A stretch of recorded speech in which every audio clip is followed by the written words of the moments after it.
Assalamualaikum dear students, it's me Engineer Hiranas and you all are watching my channel Diamond Tutoring Academy. I hope you all are doing great. Let's start our today's topic. Question number 1 का ही part 5 है हमारे पास है linear equation. First of all हमने इस linear equation को matrix form में convert करना है, ठीक है। तो मैट्रिक्स फॉर्म में कन्वर्ट करने के लिए पहले हमें ए मैट्रिक्स बनानी होती है। इक्वेशन के कोफिशिएंट्स को कलेक्ट करके हम उससे ए मैट्रिक्स बनाते हैं। देन वेरिएबल्स कलेक्ट करके हम उससे एक्स मैट्रिक्स बनाते हैं। देन इक्वल टू साइन, और फिर जो हमारे पास इक्वल टू के बाद कांस्टेंट टर्म्स होती हैं उन कांस्टेंट टर्म से हम बी मैट्रिक्स बनाते हैं, ठीक है। अब हमारा पहला स्टेप क्या हुआ करता है, हमेशा डिटर्मिनेंट लेते हैं और चेक करते हैं। सबसे पहले डिटर्मिनेंट क्यों लिया जाता है, इसीलिए लिया जाता है कि अगर डिटर्मिनेंट सिंगुलर आ गया इट मीन्स कि further solution is not possible. तो फिर हमें इतना लंबा काम करके मैट्रिक्स इन्वर्जन या क्रैमर रूल ना अप्लाई करना पड़े। सो हमें डिटर्मिनेंट लेने के लिए कोफिशिएंट मैट्रिक्स को ही स्ट्रेट बार में लिखना होता है, जो कि हमने लिख लिया। एंड देन हमें इन्हीं कोफिशिएंट्स को क्रॉस में मल्टीप्लाई करना होता है। 3 इंटू 4, बीच में हम लगाया करते हैं माइनस साइन हमेशा क्रॉस मल्टीप्लीकेशन ऑफ डिटर्मिनेंट में। एंड देन हमारे पास है -2 and -6। 3 into 4 is 12, minus minus minus plus 2 into 6 is 12 and that is 12 minus 12 is 0. 0 determinant mean further solution is not possible. So आपने determinant लेके देखा कि आपके पास आ गया determinant singular mean 0 आ गया. So further solution is not possible. It mean कि ये question हमारा यहीं तक हो सकता था। नेक्स्ट देखिए हमारे पास क्वेश्चन नंबर 1 का पार्ट 6 है, ठीक है। इस क्वेश्चन में भी हमने बिल्कुल ऐसे ही किया कि हमारे पास 2 लीनियर इक्वेशंस गिवन है। हमने इन इक्वेशंस को मैट्रिक्स फॉर्म में कन्वर्ट किया। इन इक्वेशन को मैट्रिक्स फॉर्म में कन्वर्ट करने के लिए हमें क्या करना होता है, हमें लीनियर इक्वेशंस के कोफिशिएंट्स को मिलाकर मैट्रिक्स ए बना देनी होती है, वेरिएबल्स को मिला के मैट्रिक्स एक्स बना देनी होती है, और इक्वल टू के बाद गिवन कांस्टेंट्स को मिलाकर हमें मैट्रिक्स बी बना देनी होती है। सो हमने ऐसे ही किया। एक और चीज जो यहाँ पे बहुत कंफ्यूजिंग है वो ये कि देखिए एक्स वेरिएबल के साथ आपके पास कोफिशिएंट है 4, सो आपने यहाँ लिखा 4। वाई वेरिएबल के साथ क्योंकि कोई कोफिशिएंट नहीं है तो आप सोचते हैं कि यहाँ क्या 0 लिख दूं, बिल्कुल भी नहीं। अगर देखिए अगर यहाँ 0 होता तो 0 y से मल्टीप्लाई होता, तो जो भी चीज 0 से मल्टीप्लाई होती है वो तो खत्म हो जाती है। मतलब 0 इंटू वाई इज 0, फिर तो यहाँ 0 होना चाहिए था। इट मीन्स यहाँ 0 तो कोफिशिएंट नहीं है। फिर इसका मतलब है कोई ऐसा कोफिशिएंट है जिससे कोई वेरिएबल भी मल्टीप्लाई करो तो वापस वही वेरिएबल आता होगा। तो हमें पता है कि 1 एक ऐसा कांस्टेंट है, ऐसा कोफिशिएंट है जिससे कोई भी चीज मल्टीप्लाई हो तो वापस वही आती है। मीन्स कि अगर मैं कहूँ यहाँ पे कुछ भी नहीं है 1 है तो 1 इंटू वाई इज वाई। सो यहाँ पे हमारे पास कोफिशिएंट है 1 और यहाँ पे हमारे पास कोफिशिएंट है -1। हमें पता है हर क्वेश्चन को सॉल्व करने का हमारा फर्स्ट स्टेप क्या होता है, हम डिटर्मिनेंट लेते हैं टू चेक कि वेदर मैट्रिक्स इज सिंगुलर और नॉन सिंगुलर, और सिंगुलर और नॉन सिंगुलर होना मैट्रिक्स का डिसाइड करता है कि फर्दर सॉल्यूशन पॉसिबल है भी या नहीं।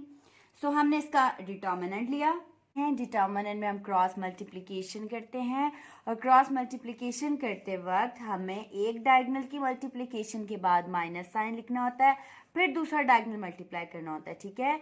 सो 4 इंटू -1 इज -4 एंड बीच में minus sign. 1 into -3 is -3 but minus minus plus, so this is +3, ठीक है, क्योंकि एक तो माइनस हमारे पास आता है ना डायगोनल मल्टीप्लिकेशन के बीच में, इस वजह से। And then -4 + 3 is -1। So next we have to apply the method. So first हम मैट्रिक्स इन्वर्जन मेथड से स्टार्ट कर लेते हैं, ठीक है। तो मैट्रिक्स इन्वर्जन मेथड में हमारे पास फॉर्मूला होता है x is equal to A inverse B, जबकि हम अच्छे से जानते हैं कि A इनवर्स क्या होता है हमारे पास, adjoint of A over determinant of A। Determinant of A तो हमारे पास है, we need adjoint of A।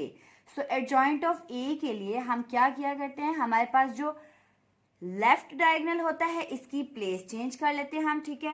सो हम लेफ्ट डायगोनल की प्लेस चेंज किया करते हैं एंड राइट डायगोनल के हम साइन चेंज किया करते हैं।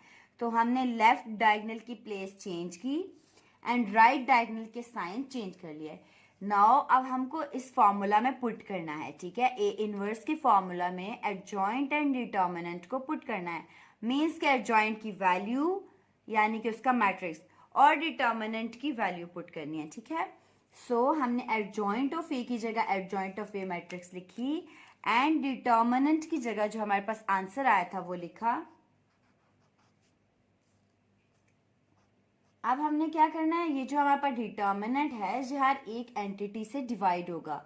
-1 divided by -1, -1 divided by -1, 3 divided by -1 and 4 divided by -1।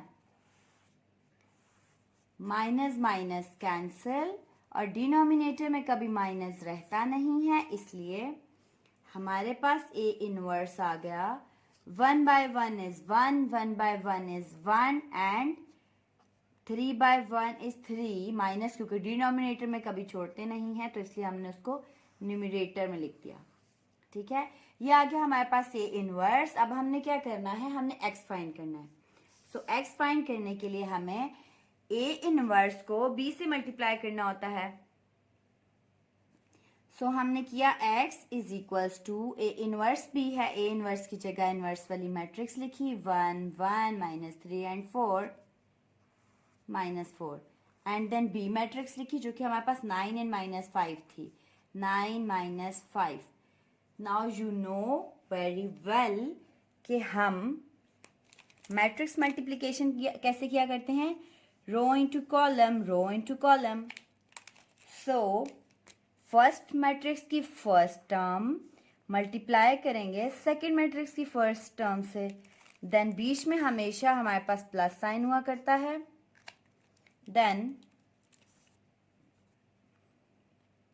First matrix की फर्स्ट रो की सेकंड टर्म और सेकंड मैट्रिक्स की सेकंड टर्म की मल्टीप्लिकेशन एंड देन इसी तरह फिर सेकंड रो को मल्टीप्लाई करेंगे आप। तो सिमिलरली सेकंड रो का first term and second matrix का फर्स्ट टर्म, बीच में साइन पॉजिटिव रहेगा आपके पास।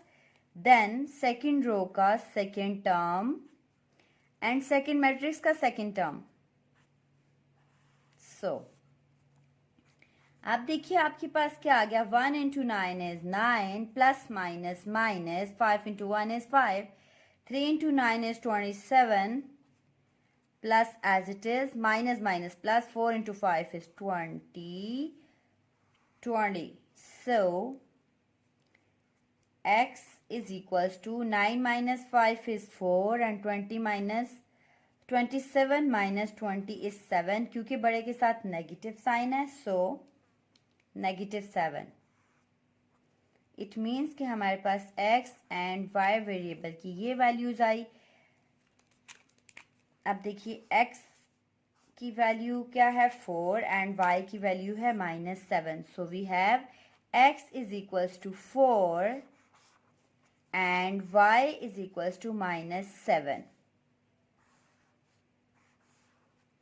अब देखिए हम इसी क्वेश्चन को क्रैमर रूल के थ्रू सॉल्व कर लेते हैं। क्रैमर रूल में आपको पता है डायरेक्ट x वेरिएबल को फाइंड करने का एंड y वेरिएबल को फाइंड करने का हमारे पास प्रिसाइज फॉर्मूला होता है, ठीक है। अब x वेरिएबल फाइंड करने के लिए हमारे पास determinant of A X divided by determinant of A है फॉर्मूला में, ठीक है। So we need determinant of A X. आपको अच्छे से पता है कि डिटर्मिनेंट ऑफ ए एक्स निकालने के लिए हमें ए मैट्रिक्स के अंदर फर्स्ट कॉलम की जगह पे बी को रिप्लेस करना होता है, यानी कि ए मैट्रिक्स मैंने लिखी ए मैट्रिक्स, इसमें फर्स्ट कॉलम की जगह मुझे बी मैट्रिक्स रिप्लेस करनी पड़ती है and second column as it is. इसी तरह मुझे y फाइंड करने के लिए ए वाई का डिटर्मिनेंट चाहिए एंड ए वाई के डिटर्मिनेंट में हमें ए मैट्रिक्स ही लिखनी होती है, लेकिन सेकेंड कॉलम को बी मैट्रिक्स से रिप्लेस करना होता है, ठीक है। सो मैंने कर दिया। अब देखिए हमारे पास ए ऑफ एक्स का डिटर्मिनेंट तो है और डिटर्मिनेंट ऑफ ए भी ऑलरेडी हमने निकाला हुआ है पिछले पार्ट में, यानी कि क्वेश्चन के स्टार्ट में ही हम निकाल लेते हैं, ठीक है। सो हम यहाँ पे अगर वैल्यूज पुट कर लें X is equal to determinant of A की, सो हमने क्या करना है, अब डिटर्मिनेंट्स का डिटर्मिनेंट निकालना है, ठीक है। सो हमने ए एक्स का डिटर्मिनेंट निकालना है। डिटर्मिनेंट के लिए आप क्रॉस में मल्टीप्लीकेशन करते हैं। 9 इंटू -1 इज -9, बीच में minus sign. 5 into -5, 1 into -5 is -5. So -9 minus +5. So we will get -4. तो डिटर्मिनेंट ऑफ ए एक्स हमारे पास आ जाएगा -4. एंड देन हम ए वाई का डिटर्मिनेंट देख लेते हैं। 4 इंटू 5, 4 इंटू -5 इज -20, बीच में minus. 3 into 9 is 27 because of 3 negative, so we have negative sign. -20 minus plus 27, so we will get 7. AY determinant.